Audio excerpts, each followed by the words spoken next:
Welcome back to another episode of Infidelity Tales Lab. We're thankful for your continued viewership. Before we begin, tell us, where in the world are you watching from? We love knowing our global reach. Now, let's dive into today's story. Chapter 1. The Perfect Facade. Derek Mitchell had built his life on three pillars: his successful construction company, his devotion to his 5-year-old daughter Lucy, and what he believed was an unshakable marriage to Tiffany. At 38, Derek was a man who commanded respect through quiet strength rather than loud words. His calloused hand spoke of years climbing from a job site labor to owning Mitchell Construction, one of the most trusted building companies in their mid-sized Colorado town. The Mitchell family lived in a pristine 2-story colonial that Derek had built himself. Every beam, every joint crafted with a precision that made him legendary among local contractors. Neighbors often commented on how picture-perfect they seemed. Derek with his steady demeanor and work ethic, Tiffany with her yoga instructor's grace and community volunteer work, and little Lucy with her infectious laugh that could brighten Derek's darkest days. Derek's background was far from privileged. Raised by a single mother who worked 3 jobs, he learned early that trust was earned and betrayal was unforgivable. His mother had been destroyed by his father's abandonment, and Derek swore he'd never put his family through such pain. This conviction shaped every decision he made, from working 18-hour days to ensure financial security, to being present for every school play and bedtime story despite his exhaustion. Tiffany, 28, had entered Derek's life 6 years ago at a charity event where she was coordinating volunteers. Her beauty was undeniable: auburn hair, green eyes, and a smile that seemed to promise everything Derek had never dared to hope for. She came from a middle-class family, but had always craved a lifestyle beyond her means. Derek's growing success offered her the security and status she desired, though she was careful never to reveal this motivation. Their courtship was swift, and Derek was completely captivated. Tiffany played the role of devoted partner perfectly, supporting his business ventures and eventually becoming pregnant with Lucy. Derek proposed the day he learned about the pregnancy, overwhelmed with joy at the prospect of the family he'd always wanted. But beneath Tiffany's polished exterior lurked a calculating mind and an insatiable need for excitement. Derek's predictable nature and increasing focus on work left her feeling trapped in a life that appeared perfect but felt suffocating. She began seeking thrills elsewhere, first through expensive shopping sprees funded by Derek's hard-earned money, then through increasingly risky behaviors. The evening before the hospital visit, Derek had returned home from a particularly challenging project, a commercial development that required his personal oversight. He found Tiffany in their bedroom, hastily closing her laptop and smiling too brightly. "How was your day?" she asked, moving to kiss his cheek with an enthusiasm that seemed forced. "Long," Derek replied, loosening his tie. "But the Riverside project is finally on track." "Where's Lucy?" "She's been feeling a bit under the weather. I put her to bed early." Tiffany's voice carried a note Derek couldn't quite identify, something between concern and nervousness. Derek frowned, immediately heading toward Lucy's room. He found his daughter sleeping fitfully, her small face flushed and warm to the touch. "Has she seen a doctor?" "It's just a little bug," Tiffany said quickly, appearing behind him. "I've been monitoring her temperature. These things pass." Derek's protective instincts flared, but he trusted Tiffany's judgment. She was Lucy's mother, after all, and spent more time with her than he did. Still, something nagged at him as he watched his daughter's restless sleep. The next morning brought the rash, angry red welts across Lucy's arms and torso that seemed to have appeared overnight. Derek's calm demeanor cracked as he saw his daughter's discomfort. "We're going to the hospital," he declared, already reaching for his keys. Tiffany hesitated for just a moment, a pause so brief Derek almost missed it. "Maybe we should call her pediatrician first." "Now, Tiffany." Derek's voice carried the steel that made construction workers jump to attention. His daughter's welfare was not up for debate. The drive to Mercy General was tense. Lucy whimpered in her car seat, while Tiffany sat rigidly in the passenger's seat, her knuckles white as she gripped her purse. Derek's mind raced through possibilities: allergic reactions, viral infections, anything that could explain the sudden onset of symptoms. At the hospital, Derek carried Lucy through the emergency room doors, his heart pounding as he approached the reception desk. The nurse took one look at the distressed child and immediately called for a doctor. Dr. Raymond Mills, a veteran pediatrician with 25 years of experience, emerged within minutes. Derek had never met the man, but something about his kind eyes and gentle manner with Lucy immediately put him at ease. "Let's get this little one examined," Dr. Mills said, leading them to a private room. As Derek gently placed Lucy on the examination table, he noticed Dr. Mills' expression change subtly when he looked at Tiffany. The doctor's professional smile seemed to falter for just an instant, replaced by something Derek couldn't quite read. Recognition? Concern? Before Derek could analyze it further, Dr. Mills was focused entirely on Lucy, his hands gentle as he examined the rash. "When did this start?" Dr. Mills asked, his voice carefully neutral. "This morning," Derek replied immediately. "She was warm last night, but the rash just appeared." Dr. Mills glanced at Tiffany, who stood near the door with her arms crossed. "Have there been any changes in diet, new detergents, any medications?" "Nothing," Derek said firmly. "We're very careful about what she's exposed to." The examination continued in relative silence, but Derek began to notice small details that hadn't registered before. Dr. Mills asked Tiffany several pointed questions about Lucy's recent activities, questions that seemed to make his wife increasingly uncomfortable. When the doctor requested a few minutes alone with Lucy to complete some tests, Tiffany was quick to suggest they both wait outside. "Actually," Dr. Mills said carefully, "it would be helpful if one parent could stay. Sometimes children are more comfortable with a familiar presence during procedures." Derek immediately volunteered, but something in Dr. Mills' tone suggested this wasn't optional for Tiffany. "Mrs. Mitchell, there are some forms at the nurse's station that need your attention. Insurance verification and such." After Tiffany reluctantly left, Dr. Mills' entire demeanor shifted. His movements became more deliberate, his examination more thorough. He spoke softly to Lucy, distracting her with gentle questions about her favorite toys, while carefully documenting every mark on her small body. Derek watched, a growing unease settling in his stomach as he observed the doctor's methodical approach. This wasn't a routine examination for a simple rash. Dr. Mills was looking for something specific. 20 minutes later, Dr. Mills completed his examination and called for additional tests. "I want to run some blood work," he explained to Derek, "just to rule out any underlying causes."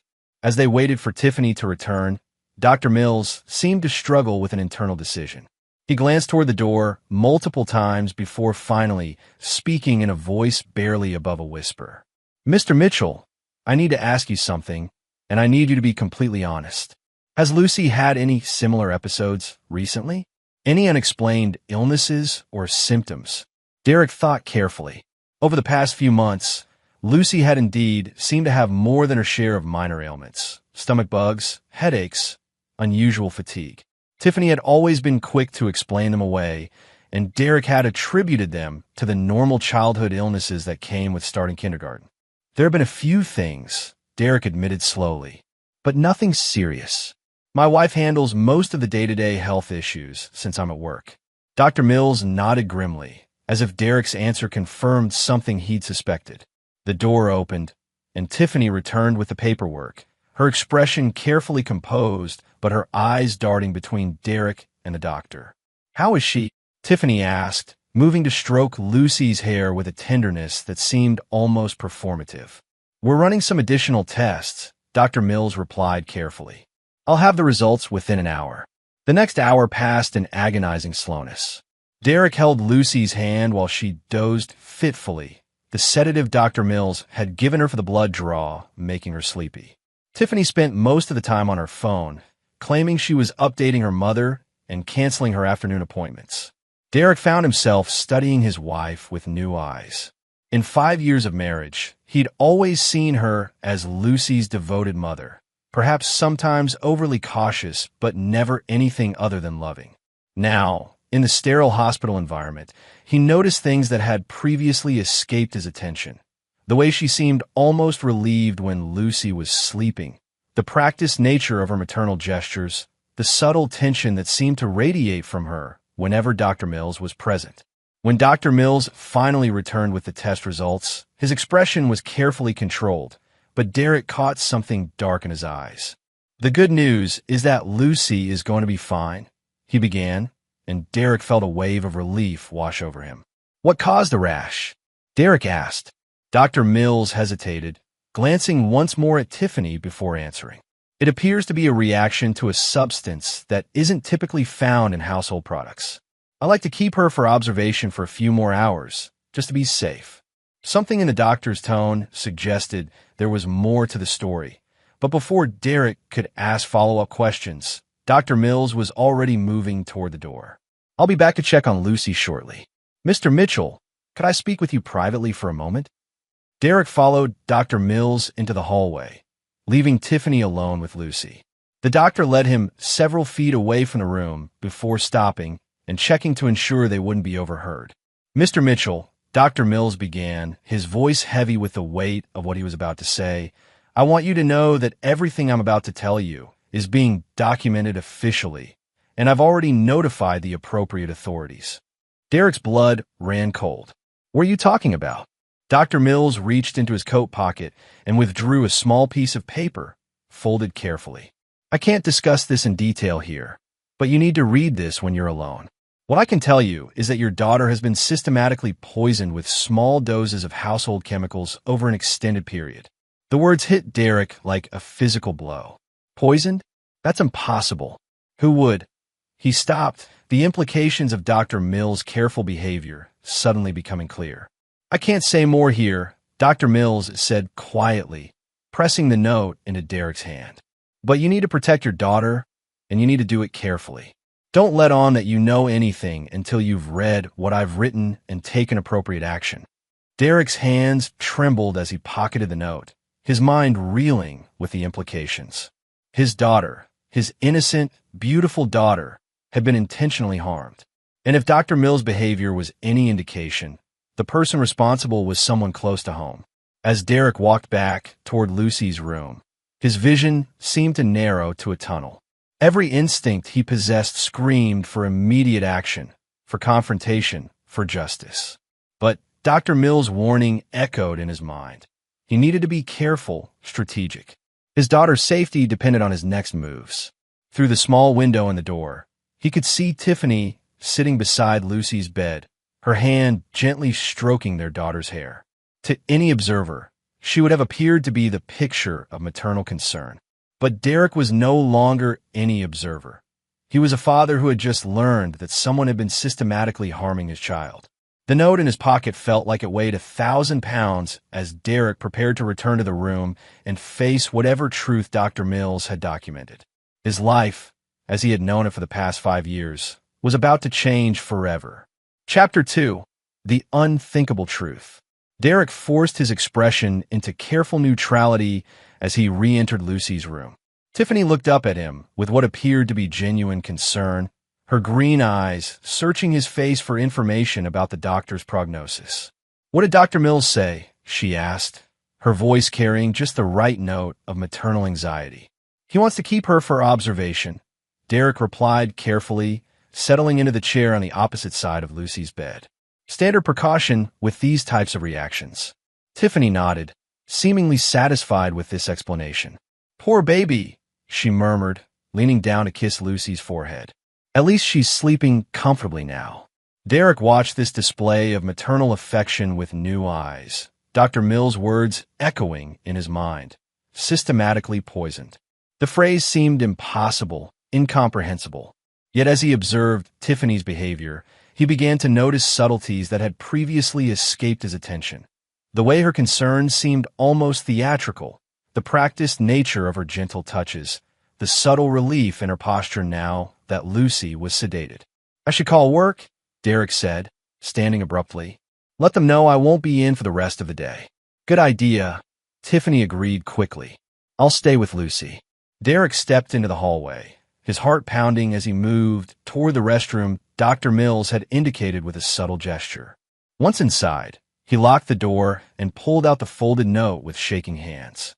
Dr. Mill's handwriting was precise, urgent.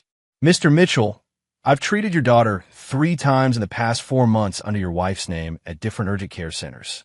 Each time, Lucy presented with symptoms consistent with low-level chemical poisoning, specifically cleaning agents that contain ammonia and bleach compounds. Today's blood work confirms chronic exposure. Your wife claimed you were working and couldn't accompany them to these visits. The pattern, combined with your wife's inconsistent explanations and her reaction when she saw me today, suggests deliberate administration. I've contacted CPS and the police. Protect your daughter. Act normally until authorities can intervene safely. Your wife cannot know you're aware. Dr. R. Mills. Derek's legs gave out, and he slumped against the bathroom wall as the full horror of the situation hit him.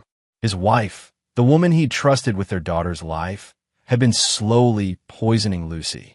The unexplained illnesses, the times Tiffany had insisted on handling doctor visits alone, the way she always seemed to have ready explanations for Lucy's symptoms, it all made sickening sense now. The note trembled in Derek's hands as rage unlike anything he'd ever experienced coursed through his veins. This wasn't just betrayal. This was attempted murder of his child. Every protective instinct he possessed screamed for immediate action, but Dr. Mill's warning echoed in his mind. He had to be smart, had to protect Lucy above all else. Derek forced himself to breathe slowly, to think through the implications. If Tiffany had been poisoning Lucy, there had to be a reason.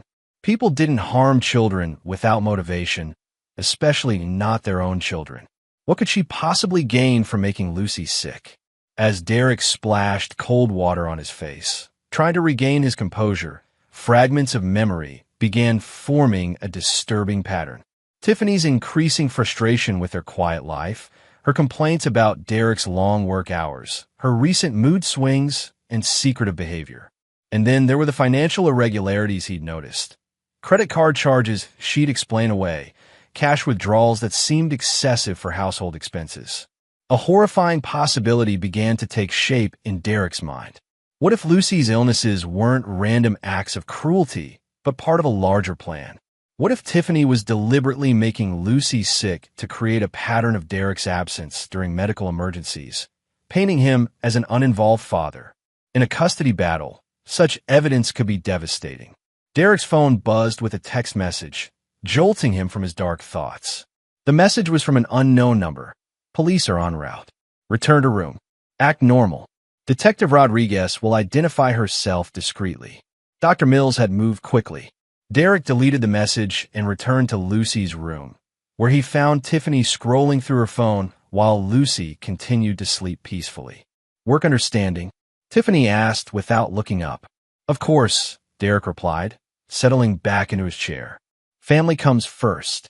Tiffany smiled at this, expression that would have warmed Derek's heart just hours earlier, but now made his skin crawl. How many times had she smiled at him while planning to harm their daughter? How long had she been living this double life?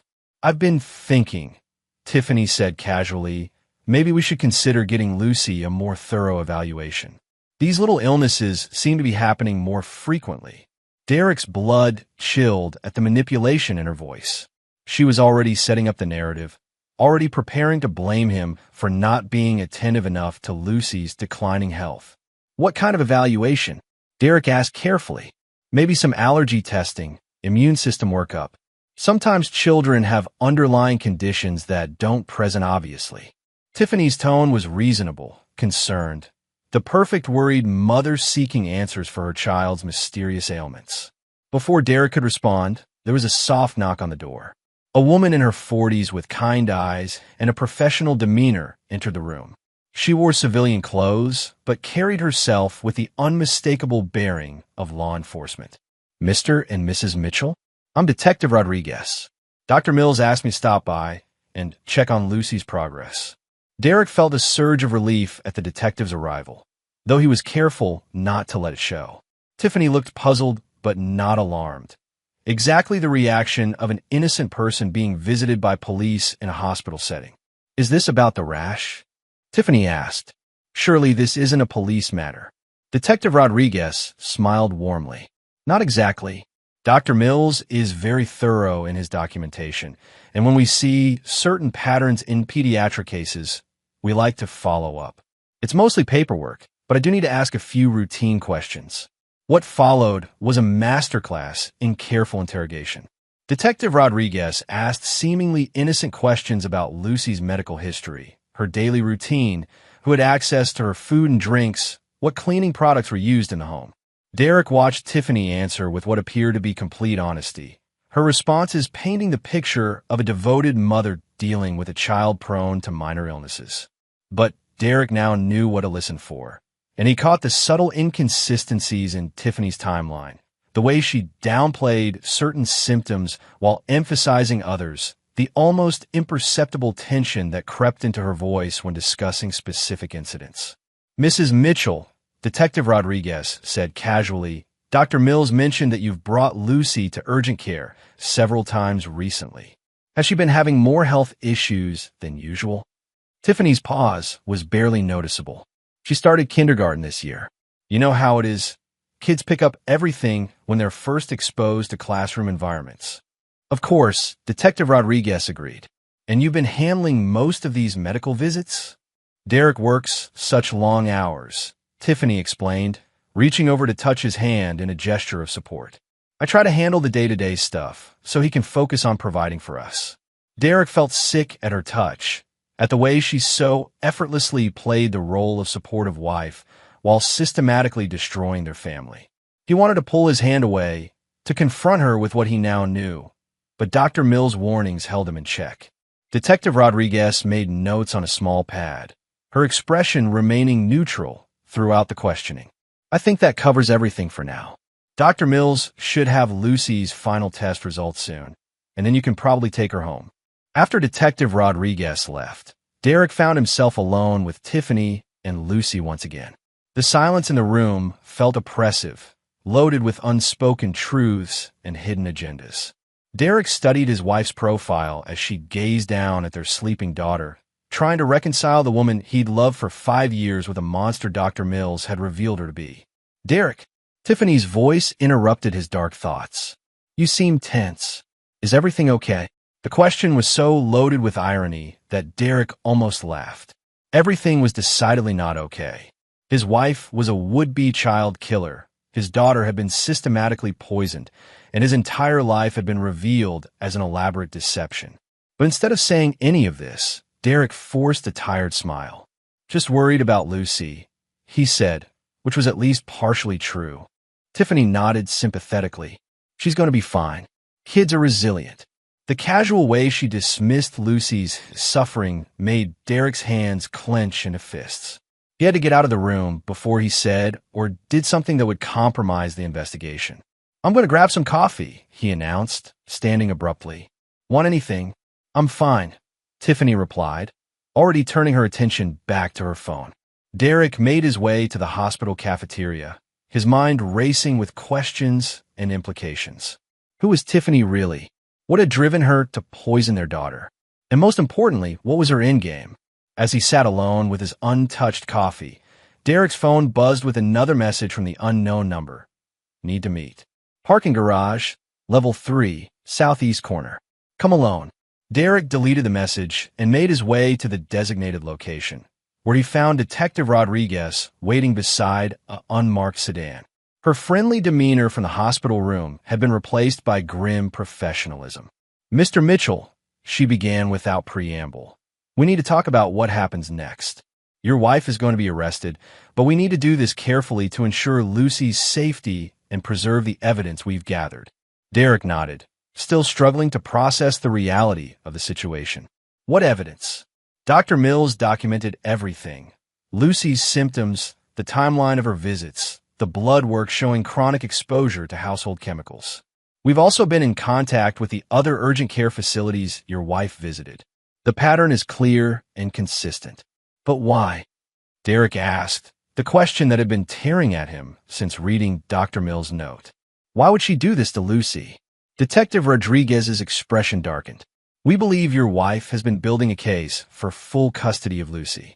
By establishing a pattern of your absence during medical emergencies and documenting Lucy's declining health in your care, she was creating evidence that you're an unfit father. The pieces clicked into place with sickening clarity. Derek thought about the credit card statements he'd questioned, the cash withdrawals, Tiffany's secretive phone calls. She's been planning to leave me. We think so, yes. And she wanted to make sure she could take Lucy and potentially secure significant alimony and child support payments. Detective Rodriguez paused. There's something else, Mr. Mitchell. We have reason to believe your wife hasn't been acting alone. Derek's blood turned to ice. What do you mean? Security cameras at one of the urgent care facilities caught your wife meeting with a man in the parking lot after one of Lucy's appointments. They appeared to be having an intimate conversation.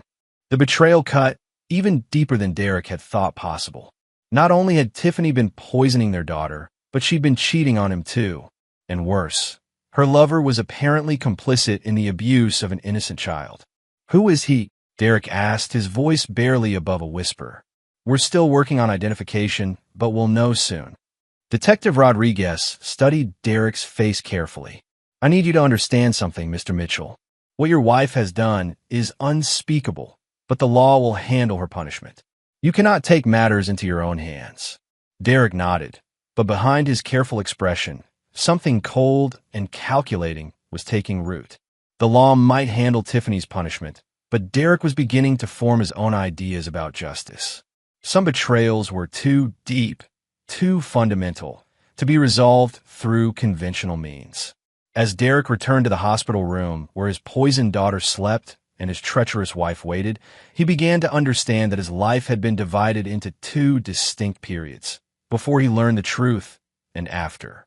The man he had been, trusting, forgiving, willing to see the best in people, was gone forever. In his place was someone harder, someone who understood that some people forfeited their right to mercy when they harmed innocent children. And Derek Mitchell was about to become very creative in his interpretation of justice. Chapter 3. The Web of Deception. Derek returned to Lucy's room with his expression carefully controlled, but internally, everything had changed. The knowledge that Tiffany wasn't acting alone had transformed his heartbreak into something far more dangerous. A cold, calculating rage that demanded not just justice, but complete and total retribution.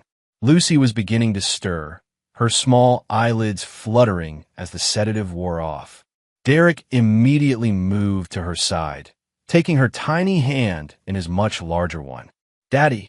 Lucy's voice was small and confused. I'm here, sweetheart, Derek said softly, his voice catching slightly as he looked at his innocent daughter, the victim of a scheme so twisted he was still struggling to comprehend it. Tiffany rose from her chair and moved to Lucy's other side, her performance of maternal concern flawless. How are you feeling, baby? Tired, Lucy murmured, then looked around the unfamiliar hospital room with growing awareness. Why am I here? You had a little rash, honey, Tiffany explained gently. The doctors wanted to make sure you're okay. Derek watched this exchange with new eyes, noting how easily Tiffany lied to their daughter, how practiced her deception had become. How long had she been living this double life? How many lies had she told him over the years? Dr. Mills appeared in the doorway, his expression professionally neutral, but his eyes holding a weight that Derek now understood. How's our patient doing? Much better, Derek replied, squeezing Lucy's hand gently. When can we take her home? The final test results look good, Dr. Mills said carefully. I'd like to see her back in my office in a few days for a follow-up, but she should be fine to go home tonight. Derek caught the subtle emphasis on my office. Dr. Mills was ensuring continued monitoring of Lucy's condition, creating a documented trail that would be crucial for the legal case against Tiffany. As Dr. Mills completed his final examination of Lucy, Derek's phone buzzed with a text from his foreman at the construction site. Emergency with the Riverside project. Need you here ASAP. Under normal circumstances, Derek would have explained that he needed to stay with his sick daughter. But these weren't normal circumstances, and Derek suddenly realized this might be an opportunity to learn more about Tiffany's secret life. I have to run to the site for about an hour, Derek announced, watching Tiffany's reaction carefully. There's an emergency with the Riverside project. Tiffany's response was immediate and telling, a flash of relief that she quickly masked with concern. Go ahead, she said. Lucy and I'll be fine here until you get back. Derek kissed Lucy's forehead and squeezed Tiffany's shoulder, playing the role of devoted husband and father, even as bile rose in his throat at the contact. I'll be back as soon as possible. Instead of going to the construction site, Derek drove to a parking garage 3 blocks from the hospital and called Detective Rodriguez. She answered on the first ring. I need to know who he is, Derek said without preamble. Mr. Mitchell, I understand your urgency, but my wife is alone with my daughter right now, Derek interrupted. A daughter she's been systematically poisoning. You told me she has an accomplice. I need to know who I'm dealing with. There was a pause before Detective Rodriguez spoke again. We've identified him. His name is Troy Brennan. He's a personal trainer at Zenith Fitness, the gym your wife belongs to. Derek closed his eyes, pieces of the puzzle falling into place. Tiffany had joined Zenith Fitness 8 months ago, claiming she needed a new fitness routine to combat stress. She'd been going 3 times a week, always during Lucy's school hours, always when Derek was at work. How long have they been involved? Security footage suggests at least 6 months. Mr. Mitchell, we're moving to arrest your wife tonight, after Lucy is safely home and in bed. We need you to act normally until then. Derek ended the call and sat in his truck, his hands gripping the steering wheel as he processed this new information. Troy Brennan. The name meant nothing to him, but this stranger had participated in a plot to poison Derek's daughter. The violation felt even more profound, not just his wife's betrayal, but the involvement of an outsider in his family's destruction. Derek's mind began working through possibilities, scenarios, plans. The police would arrest Tiffany and probably Troy as well. They'd be charged, tried, and sentenced. Justice would be served through the legal system. But Derek was beginning to understand that legal justice might not be enough. Some crimes transcended what courts and judges could address. Some betrayals demanded a more personal response. Derek returned to the hospital to find Lucy sitting up in bed, looking much more like herself. The rash had faded considerably, and her color was returning to normal. Dr. Mills was completing discharge paperwork while Tiffany packed Lucy's few belongings. Feeling better, sweetheart? Derek asked, lifting Lucy into his arms. Much better, Daddy. Can we go home now? Absolutely, Derek said, carrying her toward the door while Tiffany gathered the rest of their things. The drive home was surreal. Lucy chattered about the nice nurses and the magic medicine that made her feel better, while Tiffany maintained her performance of relieved motherhood. Derek responded appropriately to both of them, while his mind raced with dark possibilities. At home, Derek carried Lucy upstairs for a bath while Tiffany went to the kitchen to prepare dinner. As Derek helped Lucy wash off the hospital smell, he found himself studying every inch of her small body, looking for other signs of abuse he might have missed. The thought that he'd failed to protect her from the person who should have loved her most was almost unbearable. Daddy, you look sad, Lucy observed as Derek helped her into her pajamas. Derek forced a smile. Just tired, baby. It's been a long day. Mommy says I get sick because my body isn't very strong, Lucy said matter-of-factly. But Dr. Mills said I'm actually very healthy. Derek's blood chilled at this casual revelation. Even at 5 years old, Lucy was beginning to notice inconsistencies in the stories she'd been told. How much psychological damage had Tiffany's deception already caused? Dr. Mills is right, Derek said carefully. You're a very healthy little girl. After tucking Lucy into bed with extra hugs and kisses, Derek returned downstairs to find Tiffany cleaning up the kitchen. She looked up at him with a smile that had once melted his heart, but now made his stomach turn. She seems completely back to normal, Tiffany said, drying her hands on a dish towel. Kids bounce back so quickly. Derek nodded, leaning against the kitchen counter as he studied his wife. She was beautiful, he had to admit.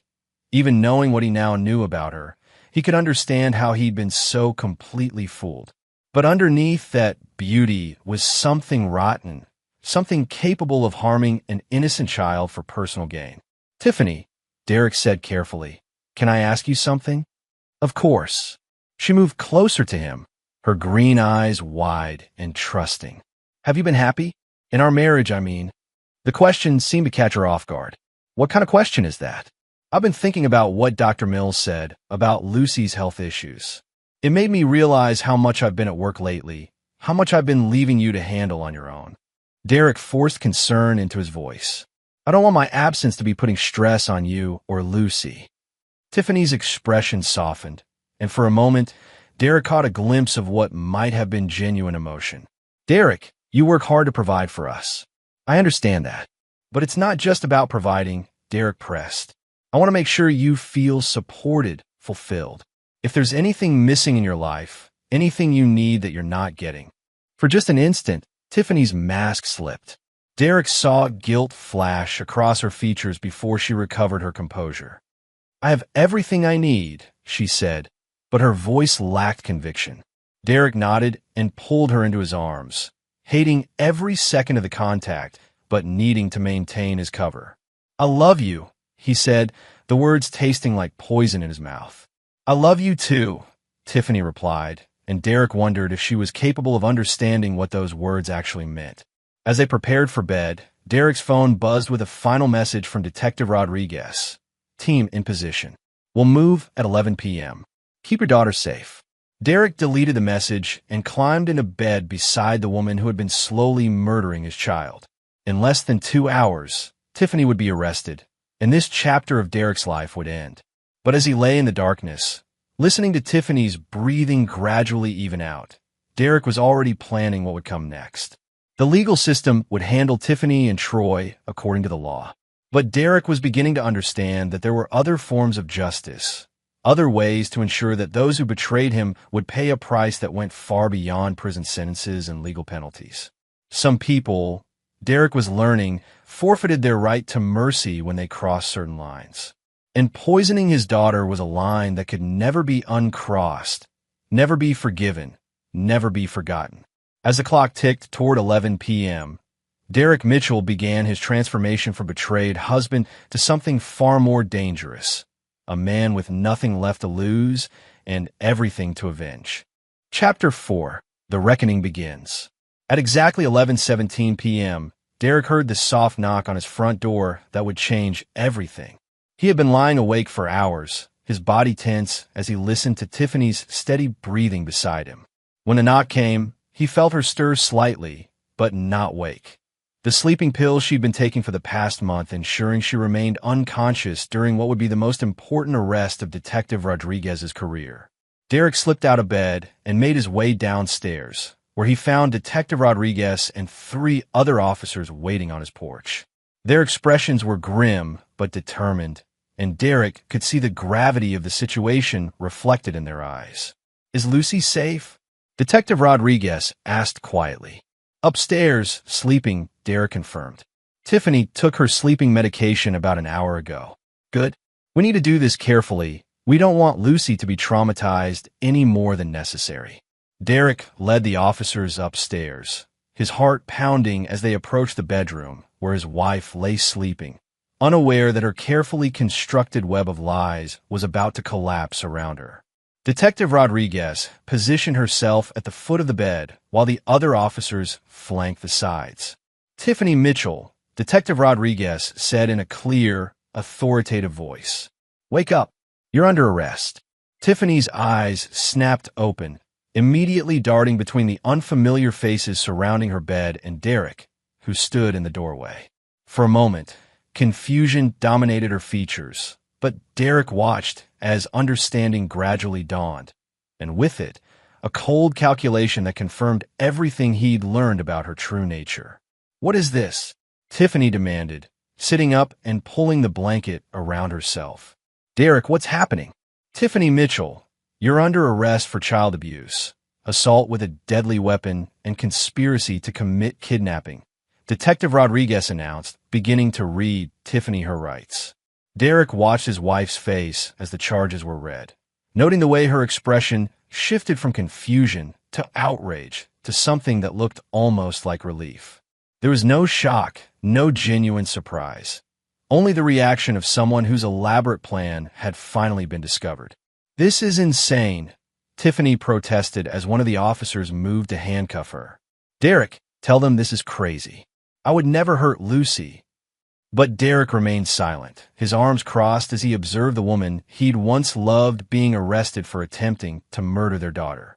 The performance was flawless, he had to admit. Even now, caught red-handed, Tiffany maintained her act of innocent motherhood. "We have documentation from multiple medical facilities," Mrs. Mitchell, Detective Rodriguez explained calmly. "Blood tests showing chronic exposure to household chemicals, security footage, witness statements. Your daughter has been systematically poisoned over a period of months." For just an instant, Tiffany's mask slipped again, and Derek caught a flash of something cold and calculating in her eyes. Then she was back to playing the victim, tears beginning to stream down her face. "Derek, please," she begged as the officers prepared to escort her out. "You know I love Lucy. You know I would never hurt her. There has to be some mistake." Derek stepped aside to let the officers pass, meeting Tiffany's eyes for what he knew would be the last time.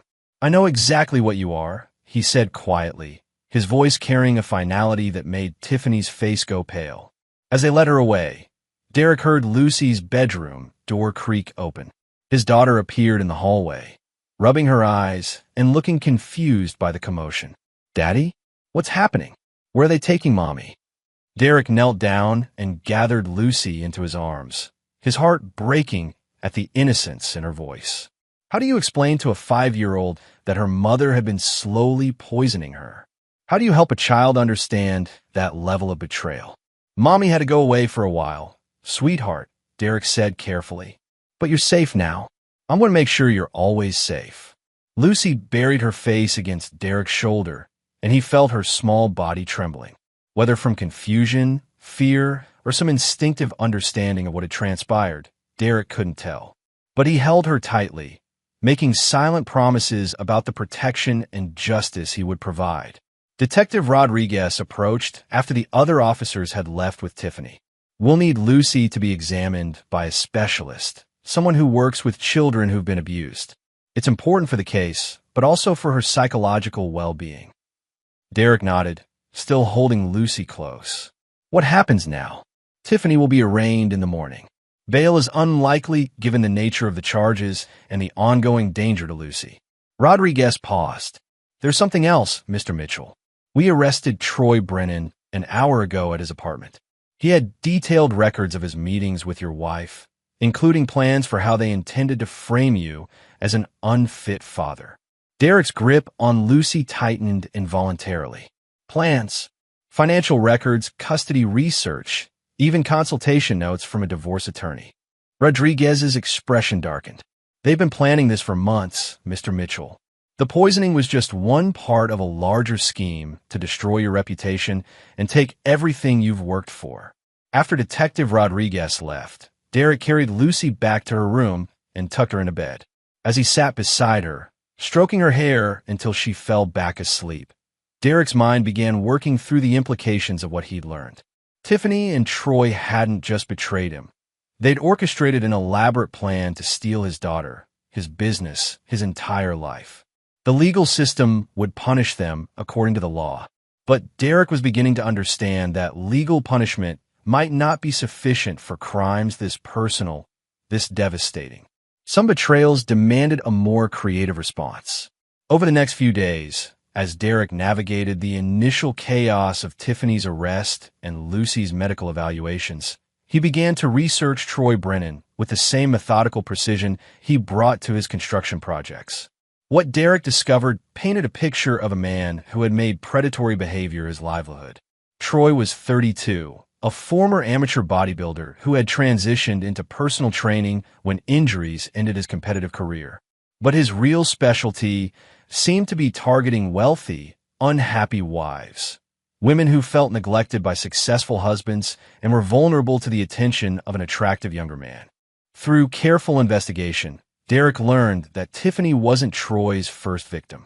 Over the past 5 years, Troy had been involved with at least 3 other married women, each relationship ending when the women left their husbands and provided Troy with substantial financial benefits. In one case, A woman had divorced her husband and signed over half her settlement to Troy before he disappeared from her life entirely. The pattern was clear. Troy identified vulnerable targets, seduced them, convinced them their marriages were loveless prisons, then helped them extract maximum financial benefit from their divorces before moving on to his next victim. But with Tiffany, the plan had escalated to include child abuse, a line that transformed Troy from a sophisticated con artist into something far more dangerous. Derek's research also revealed something else. Troy had significant financial debts, gambling problems, and a lifestyle that required constant infusions of cash. The scheme with Tiffany wasn't just about romance. It was about survival. Troy needed the money Derek's destruction would provide. As Derek pieced together the full scope of their betrayal, his anger evolved into something colder and more focused. Both Tiffany and Troy had made calculated decisions to destroy his family for personal gain. They had put Lucy's life at risk for money and convenience. Such choices, Derek decided, carried consequences that extended far beyond legal punishment. Derek began to formulate a plan, not for revenge, exactly, but for justice of a more personal and comprehensive nature. The legal system would handle their crimes according to established law, but Derek would ensure they paid a price that reflected the true cost of their betrayals. He started by quietly transferring assets, protecting his business interests, and securing Lucy's future. If Tiffany and Troy had planned to destroy his financial life, Derek would make sure they discovered what real financial destruction looked like. But more than money was at stake. Derek's reputation, his relationship with his daughter, his ability to trust anyone again, all of these had been damaged by their scheme. The price for that damage would be paid in full, with interest, over a timeline of Derek's choosing. As Derek tucked Lucy into bed each night and saw the confusion in her innocent eyes, as he dealt with the whispers and stares from neighbors who had heard about Tiffany's arrest, as he struggled to explain to Lucy why Mommy couldn't come home, Derek's resolve hardened into something unbreakable. Some people, he was learning, forfeited their right to mercy when they crossed certain lines. And Derek Mitchell was about to become very creative in showing them exactly what consequences looked like when designed by someone who understood both patience and precision. The legal reckoning had begun, but Derek's personal form of justice was just getting started. Chapter 5. The Art of Destruction. 3 weeks after Tiffany's arrest, Derek stood in the courtroom and watched his wife plead not guilty to all charges. She wore an orange jumpsuit that made her skin look sallow, and her once perfect hair hung limp around her shoulders. But even in custody, Tiffany maintained her performance of innocent victimhood, dabbing at her eyes with tissues and looking toward Derek with expressions of wounded betrayal. Beside her sat her attorney, a sharp-eyed woman named Patricia Vance who specialized in defending cases involving alleged child abuse. Derek had researched her too. She was expensive, aggressive, and had a reputation for turning victim narratives on their heads. Your Honor, Patricia Vance addressed the judge, my client is the victim of a vindictive husband who has manufactured evidence to destroy her reputation and steal custody of their daughter. The charges against Mrs. Mitchell are based on circumstantial evidence and the biased testimony of medical professionals who have been influenced by Mr. Mitchell's accusations. Derek felt his jaw clench as he listened to the attorney systematically attempt to dismantle the case against Tiffany. The strategy was becoming clear. Paint Derek as a controlling husband who had somehow orchestrated the medical evidence against his innocent wife.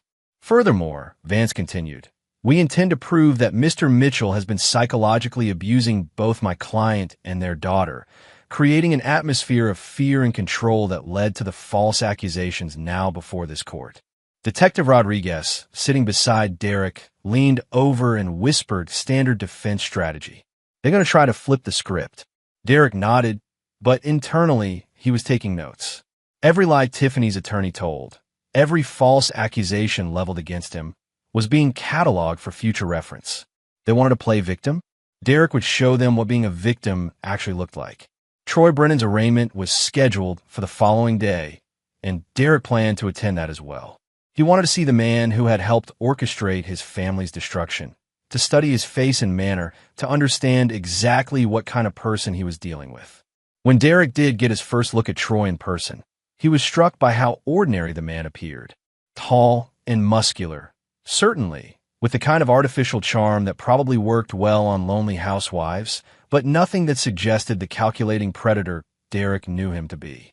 Troy's attorney was cut from the same cloth as Tiffany's, expensive, aggressive, and completely uninterested in the truth. He painted Troy as an innocent personal trainer who had been seduced by a manipulative client, a victim of Tiffany's schemes rather than a co-conspirator. My client had no knowledge of Mrs. Mitchell's alleged actions toward her daughter, Troy's attorney argued. He was led to believe that her marriage was abusive and that she was seeking a legitimate divorce. Any assistance he provided was based on false information provided by Mrs. Mitchell herself. Derek almost admired the strategy. Pit the co-conspirators against each other. Let them destroy each other's credibility while maintaining their individual innocence. It was sophisticated, professional, and exactly the kind of legal maneuvering Derek had expected. But Derek had been preparing for this possibility. Over the past 3 weeks, while caring for Lucy and managing his business, he had also been conducting his own investigation into both Tiffany and Troy's backgrounds. What he discovered would have surprised their attorneys. Derek had hired a private investigator named Robert Shun, a former FBI agent who specialized in financial crimes and background research. Chen's report had revealed a pattern of behavior from both Tiffany and Troy that went far beyond their scheme against Derek's family. Tiffany, it turned out, had been systematically stealing money from Derek's business accounts for over a year. Small amounts, carefully hidden through false invoices and manipulated receipts, but totaling nearly $75,000. She had been funneling this money into a secret account that she shared with Troy. Troy's financial records revealed a history of similar schemes with other women. He had used identical tactics, targeting unhappy wives, convincing them to leave their husbands, then extracting money through various manipulations before disappearing. In 3 previous cases, the women had been left financially and emotionally devastated while Troy moved on to his next target. But Derek's investigation had gone deeper than financial records. Chen had uncovered evidence of Troy's gambling debts, his connections to some unsavory characters who were becoming impatient about repayment, and his history of using false identities and forged documents in previous schemes. Most importantly, Derek had discovered that Troy and Tiffany's plan extended beyond just framing Derek as an unfit father. They had been researching ways to gain access to Derek's business assets, his property holdings, and even his personal accounts. The child abuse was just one component of a comprehensive plan to destroy Derek's life and steal everything he had worked to build. Armed with this information, Derek began to implement his own comprehensive plan for justice. But unlike Tiffany and Troy's scheme, Derek's plan was legal, methodical, and designed to ensure that his targets would face consequences for every aspect of their betrayal. Derek started with the financial crimes. He provided Chen's evidence to Detective Rodriguez, who forwarded it to the district attorney's office. Within a week, additional charges of embezzlement and conspiracy to commit fraud were filed against both Tiffany and Troy. But Derek's plan went beyond criminal charges. He began a systematic campaign to expose every aspect of their scheme to anyone who might be affected by their actions. He contacted Troy's previous victims, providing them with evidence of the pattern of abuse and helping them understand that they hadn't been the only targets. 3 of Troy's previous victims came forward with their own stories, and suddenly the case against him expanded from child abuse to a pattern of predatory behavior spanning several years. The media began to take notice, and Troy's reputation as a fitness professional was destroyed overnight. Derek also began targeting their support systems. He researched Patricia Vance's previous cases and discovered that she had a history of representing clients who were later proven to be lying about abuse claims. Derek made sure this information reached the right journalists, the right legal blogs, the right places where it would damage her reputation for taking on Tiffany's case. For Troy's attorney, Derek discovered a pattern of overbilling clients and manipulating legal fees. Anonymous tips to the State Bar Association resulted in an investigation that would eventually lead to sanctions and suspension. But Derek's most creative efforts were directed at their personal lives. He knew that both Tiffany and Troy had built their schemes on deception and manipulation, so he began systematically exposing those deceptions to everyone in their orbit. Derek contacted every member of Tiffany's yoga class and book club, providing them with court documents that showed the extent of her lies. He reached out to Troy's clients at the gym, letting them know about his arrest and the charges against him. He made sure that every friend, acquaintance, and professional contact understood exactly what kind of people they had been associating with. The social consequences were swift and devastating. Tiffany's friends abandoned her, unwilling to be associated with someone who had poisoned a child. Troy's clients canceled their training sessions and demanded refunds. Their reputations were systematically destroyed, piece by piece, relationship by relationship. Derek also used his position in the community to maximum effect. As a successful business owner and respected member of the local Chamber of Commerce, Derek had connections throughout the area. He made sure that everyone understood not just what Tiffany and Troy had done, but the calculated, premeditated nature of their scheme. Within 6 weeks of their arrests, both Tiffany and Troy found themselves completely isolated, their support systems destroyed, their reputations in ruins, and facing a legal system that was increasingly unsympathetic to their claims of innocence. But Derek wasn't finished. He had learned that justice wasn't just about punishment. It was about ensuring that the consequences of betrayal were comprehensive and permanent. Tiffany and Troy had tried to destroy his life systematically, and Derek was returning the favor with methodical precision. As he tucked Lucy into bed each night, Derek felt a sense of satisfaction that went beyond simple revenge. He was teaching his daughter an important lesson about consequences, about the price of betrayal, about the fact that some lines could never be crossed without permanent repercussions. The legal system would handle their crimes according to the law, but Derek Mitchell was handling their punishment according to a more personal standard of justice, one that ensured they would never again be in a position to harm another family the way they had tried to harm his. Chapter 6. The Perfect Trap. 6 months into the legal proceedings, Derek received a call that would provide him with the perfect opportunity to complete his campaign of justice. Robert Chun, his private investigator, had uncovered something that would change everything. "Derek," Chun said over the phone, his voice carrying an excitement that Derek had rarely heard from the usually stoic former FBI agent. "You need to see this. I found something that connects Troy to activities that go way beyond what we've already discovered." Derek met Chun at a small cafe downtown, away from prying eyes and curious ears. The investigator spread a collection of documents across their secluded table, his expression grim but satisfied. "I've been tracking Troy's financial history more deeply," Chun began, "and I discovered that he's been running what amounts to a sophisticated identity theft operation alongside his romance scams." Derek studied the documents Chun had assembled: bank records, credit applications, false identification documents, and a complex web of financial transactions that painted a picture of criminal activity far more extensive than anyone had imagined. "He targets the women for more than just money," Chun continued. "He gains access to their personal information, their social security numbers, their financial accounts, and then uses that information to establish false credit lines and fraudulent accounts. Some of these women don't even know they've been victimized because the damage doesn't show up until months or years later." Derek felt a cold satisfaction as he absorbed this information. Troy wasn't just a predator who targeted lonely wives. He was a sophisticated criminal who had been destroying lives for years. This evidence would ensure that his legal troubles extended far beyond the charges related to Lucy's abuse. "There's more," Chun said, pulling out another set of documents. "I found evidence that Tiffany knew about the identity theft scheme. She helped him gather information from other women at the gym, other yoga classes, anywhere she could get access to personal information." Before we proceed with sentencing, Judge Hawthorne announced, "I want to hear from the victims. Mr. Mitchell, would you like to address the court?" Derek stood slowly, his prepared statement in his hand, but he found that he didn't need to refer to it. The words came from a place of deep conviction, shaped by months of pain, investigation, and careful planning. Your Honor, Derek began, his voice carrying clearly through the packed courtroom. These defendants didn't just commit crimes. They systematically destroyed lives for their own profit and convenience. They poisoned my 5-year-old daughter, stole money from multiple families, and orchestrated identity theft schemes that devastated innocent people.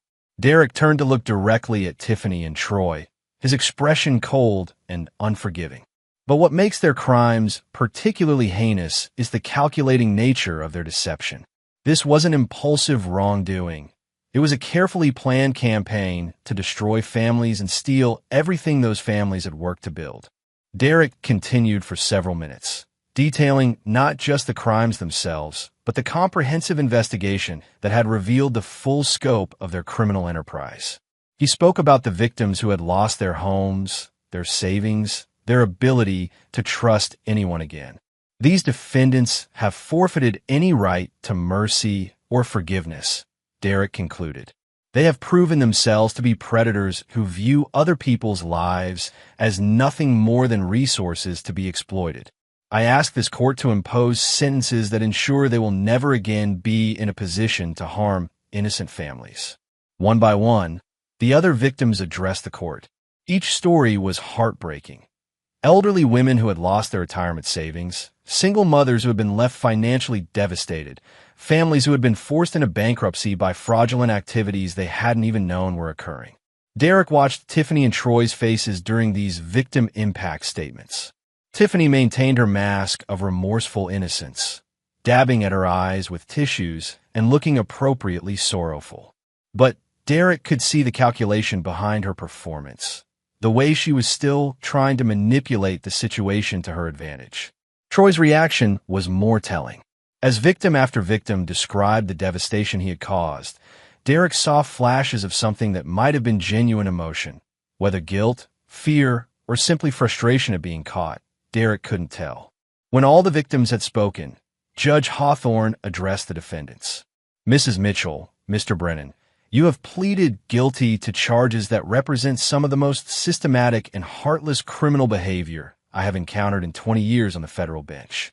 The judge continued for several minutes, describing the scope of their crimes and the impact on their victims.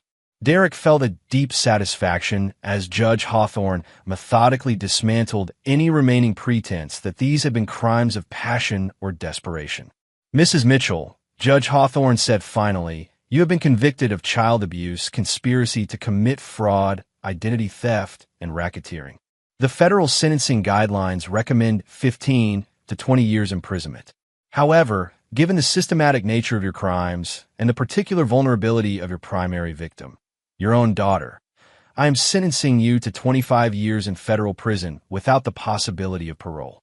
Derek felt Lucy's small hand slip into his as Tiffany's mask finally cracked, revealing the cold fury underneath her performance of victimhood. For just a moment, she looked directly at Derek with an expression of pure hatred, confirming everything he had learned about her true nature.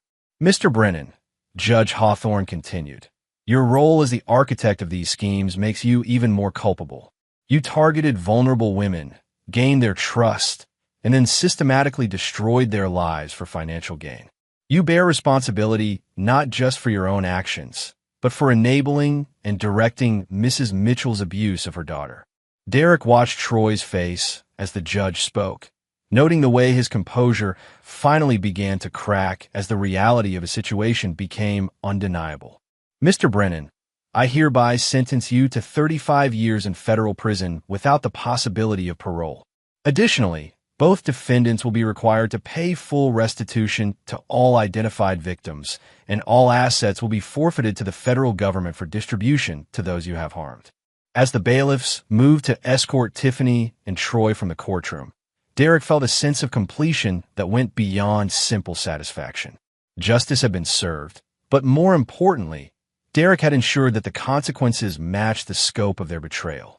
After the hearing, Derek and Lucy walked out of the courthouse together. Several of the other victims approached Derek to thank him for his role in exposing the full extent of the criminal enterprise and ensuring that justice was comprehensive rather than limited to the original charges. Mr. Mitchell, said Martha Stevens, 70-year-old woman who had lost her retirement savings to Troy's schemes, "I don't know how to thank you. Without your investigation, I never would have understood what happened to my money." Derek squeezed the elderly woman's hand gently. "You don't need to thank me, Mrs. Stevens. We were all victims of the same predators. Making sure they faced full consequences for everything they did was the least I could do." As Derek and Lucy drove home, Lucy looked up at her father with the serious expression she sometimes wore when processing difficult concepts. "Daddy," she said quietly, "are the bad people going to be gone for a long time?" Derek glanced at his daughter in the rearview mirror, choosing his words carefully. "Yes, sweetheart. They're going to be gone for a very long time. Long enough that you'll be all grown up before they could ever bother anyone again." Lucy nodded solemnly, then brightened. "Can we get ice cream to celebrate?"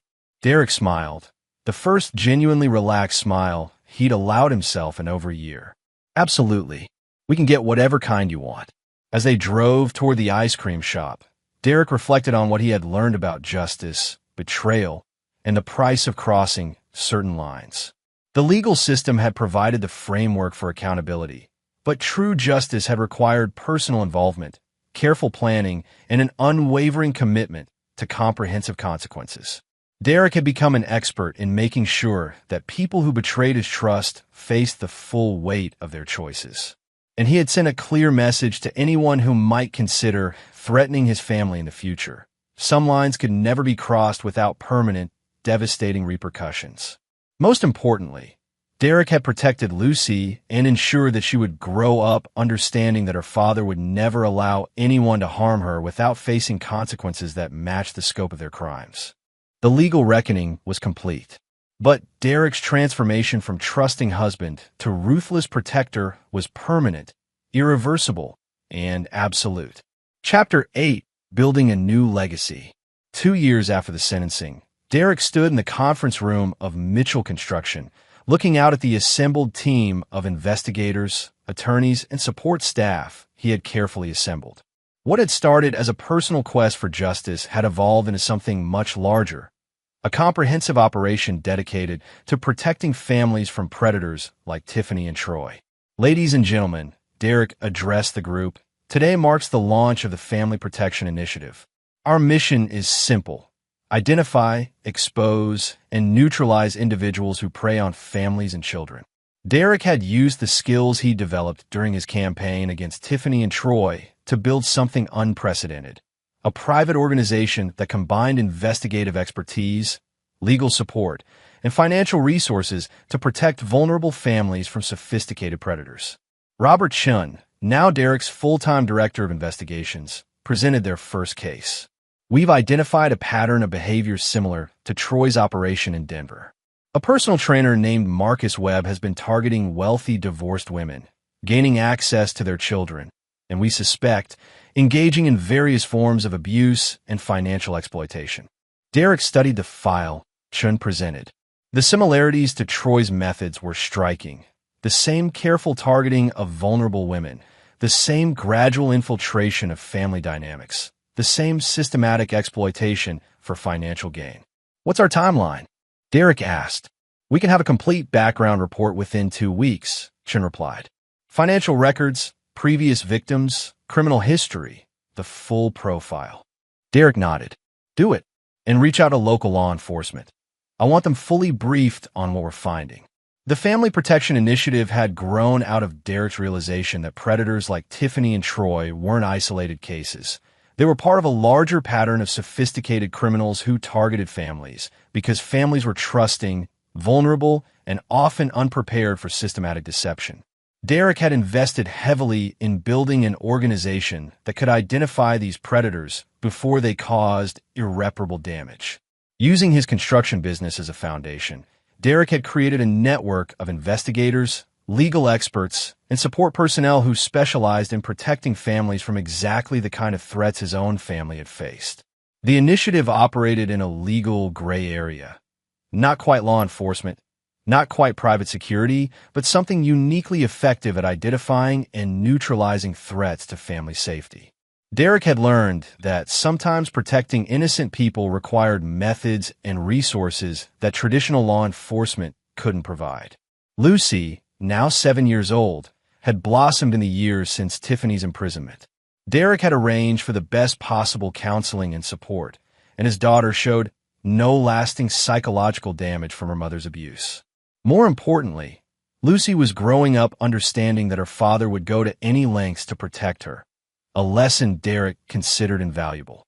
"Daddy," Lucy had asked him just a week before, "why do some people try to hurt families?" Derek had thought carefully before answering. "Because some people think only about themselves, sweetheart. They don't care about other people's feelings or safety. That's why it's important to be very careful about who we trust." "But you protected us," Lucy said with the simple confidence of a child who trusted her father completely. "I did," Derek confirmed. "And I always will." Derek's transformation from betrayed husband to family protector had been complete and irreversible. He had learned that trust was a precious commodity that had to be earned through actions, not words.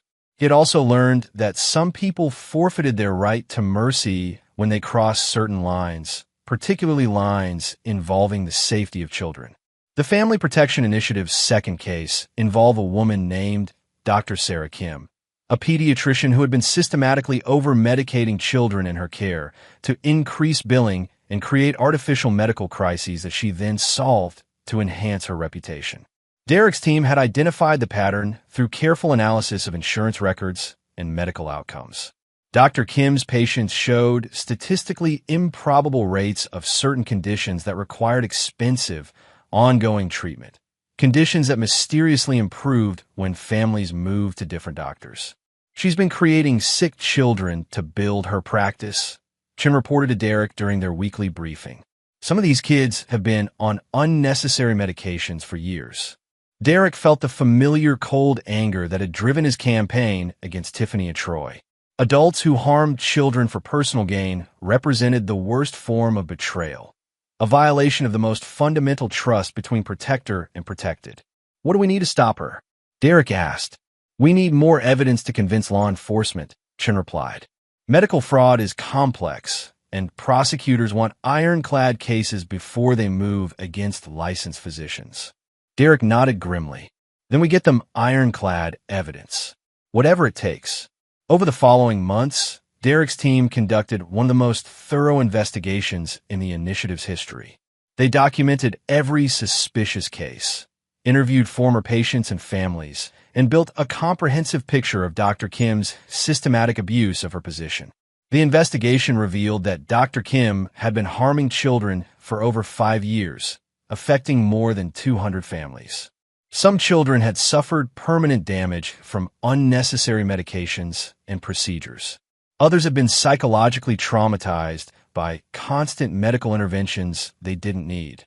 When Derek's team finally presented their evidence to federal prosecutors, the case was so thorough and compelling that arrests were made within a week. Dr. Kim was charged with medical fraud, child abuse, and racketeering, charges that would result in decades in prison and the complete destruction of her medical career. But Derek's satisfaction came not just from stopping Dr. Kim, but from the broader implications of the initiative's work. Word was spreading through professional networks that families now had protection against predators who might target them.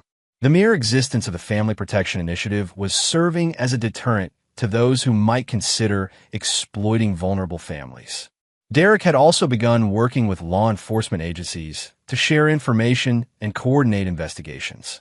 His resources and investigative capabilities complemented official law enforcement efforts, creating a more comprehensive approach to protecting families from sophisticated predators.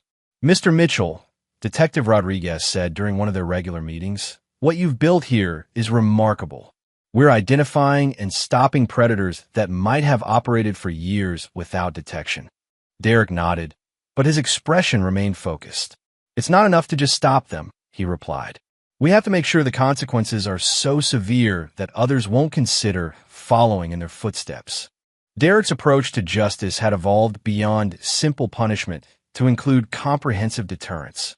Every case the initiative handled was documented and publicized to ensure that potential predators understood the level of scrutiny and consequences they would face if they targeted families. The message was clear: families were no longer soft targets. They now had protection that combined investigative expertise, legal resources, and an unwavering commitment to ensuring that those who harmed children and families face consequences that match the scope of their crimes. As Derek reviewed the initiative's growing caseload, he reflected on how his personal tragedy had been transformed into something that protected countless other families. Tiffany and Troy's betrayal had created something they never could have anticipated: a man who understood both the methods predators used and the resources needed to stop them. Derek Mitchell had become the kind of protector he wished had existed when his own family was under attack. And he was just getting started. Chapter 9. The Protector's Legacy. 5 years after Tiffany's sentencing, Derek stood before the annual conference of the National Association of Family Protection Organizations, an umbrella group that had grown out of the success of his own initiative. What had started as a personal quest for justice had evolved into a nationwide movement dedicated to protecting families from predators. When I first discovered that my wife had been systematically poisoning our daughter, Derek told the assembled audience of investigators, attorneys, law enforcement officials, and victim advocates, I thought I was dealing with an isolated tragedy.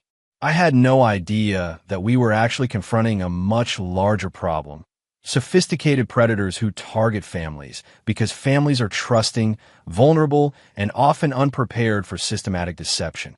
Derek's opening remarks were followed by presentations from teams across the country who had adopted his methods and philosophy. The Family Protection Initiative had become a model for comprehensive investigation and intervention, combining private resources with law enforcement cooperation to identify and neutralize threats before they could cause irreparable damage. In the 5 years since Tiffany's arrest, Derek's organization had been involved in exposing and stopping over 50 predators. Teachers who abused their positions to harm students, coaches who exploited young athletes, medical professionals who overtreated children for financial gain, and romance scammers who targeted single parents. The variety of threats was staggering, but the patterns were consistent. The key insight, Derek explained to his audience, is that predators rely on isolation and secrecy. They depend on families being too trusting, too overwhelmed, or too intimidated to investigate suspicious behavior. When we provide families with professional investigative support and legal resources, predators lose their primary advantages.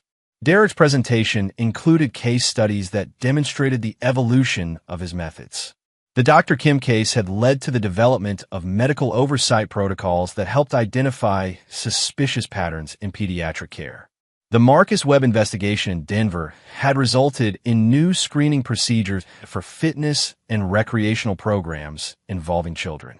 But Derek's most significant achievement was the creation of a network that allowed information sharing between family protection organizations across the country. Predators who might have operated successfully by moving between jurisdictions or targeting isolated families now faced coordinated investigation and intervention. We've learned that protecting families requires more than just catching criminals after they've committed crimes, Derek continued. We have to identify threats before they fully develop, intervene before irreparable damage is done, and ensure that consequences are so comprehensive that others won't consider following the same path. After his presentation, Derek was approached by Maria Santos, a federal prosecutor who had worked on several cases involving the Family Protection Initiative. Derek, she said, I wanted you to know that the Department of Justice is considering adopting some of your investigative protocols as part of our official procedures. The comprehensive approach you've developed has been more effective than anything we've tried through traditional law enforcement channels. Derek nodded, pleased but not surprised. He had always believed that protecting families required resources and methods that went beyond what traditional law enforcement could provide. The success of his initiative had proven that comprehensive protection required comprehensive solutions. There's something else, Maria continued. We've been tracking the recidivism rates for criminals exposed through your organization's investigations. It's remarkable. We're seeing virtually zero repeat offenses among predators who have been subjected to your full investigative and legal process. Derek smiled grimly. Fear is a powerful deterrent. When predators understand that targeting families will result in complete exposure, financial ruin, and maximum legal consequences, most of them find other lines of work. That evening, Derek returned home to find Lucy, now 12 years old, working on a school project about heroes and role models. She looked up as he entered her room, her expression serious but confident. "Dad," she said, "I'm writing about you for my project." Derek raised an eyebrow. "About me? I'm not sure I qualify as a hero, sweetheart." Lucy shook her head firmly. "You do. You protect families. You stop bad people from hurting kids. That makes you a hero." Derek sat on the edge of Lucy's bed, studying his daughter's earnest face. She had grown into a confident, intelligent young woman who understood the world contained both good and evil people, but who never doubted that the good people would ultimately prevail. "You know," Derek said carefully, "protecting people sometimes requires making hard choices. It means being willing to do things that other people might not understand or approve of." Lucy nodded. "I know, but protecting innocent people is always the right thing to do, even when it's hard." Derek felt a surge of pride at his daughter's wisdom. Lucy had learned from their experience not to be cynical or afraid, but to be strong and decisive when facing threats to her safety or the safety of others. "What are you going to do when you grow up?" Derek asked, though he suspected he already knew the answer. "I want to help you," Lucy replied without hesitation. "I want to protect families too." Derek studied his daughter's determined expression and saw something of himself in her resolve. Lucy had been shaped by her early trauma, but rather than being broken by it, she had been strengthened. She understood that the world contained predators, but she also understood that those predators could be stopped by people who were willing to commit completely to protecting the innocent. "We'll see," Derek said, kissing Lucy's forehead. "For now, focus on growing up strong and smart. There will be plenty of time to decide about the future." But Derek already knew that Lucy would probably join his organization eventually. She had the same instinctive protectiveness, the same unwillingness to tolerate threats against innocent people, the same understanding that some lines could never be crossed without facing comprehensive consequences. As Derek prepared for bed that night, he reflected on the journey that had brought him to this point. Tiffany's betrayal had destroyed the man he had been, trusting, forgiving, willing to see the best in people. But from that destruction had emerged someone far more effective at protecting the innocent. Derek Mitchell had become exactly what families needed. Someone who understood how predators operated, who had the resources and determination to stop them, and who was willing to ensure that the consequences for threatening innocent people were severe enough to serve as permanent deterrents. The legal system provided one form of justice, but Derek had learned to provide another. Comprehensive, personal, and designed to ensure that betrayal carried a price that extended far beyond prison sentences and fines. Most importantly, Derek had created something that would outlast him. The Family Protection Initiative and the broader movement it had spawned would continue protecting families long after Derek was gone. Lucy and others like her would carry forward the understanding that protecting innocent people required complete commitment, creative thinking, and an unwavering willingness to ensure that predators face consequences that match the scope of their crimes. Derek had transformed his personal tragedy into a legacy of protection that would benefit countless families for generations to come. Tiffany and Troy had tried to destroy his life, but instead, they had created something they never could have anticipated. A man who understood both how to identify evil and how to stop it permanently. As Derek drifted off to sleep, he felt the deep satisfaction that came from knowing his daughter was safe, his community was protected, and predators across the country now faced an opponent who would never forgive, never forget, and never stop until justice was complete and comprehensive. Derek Mitchell had become the protector he wished had existed when his family was under attack. And that made all the difference. And there you have it. Another story comes to an end. What did you think?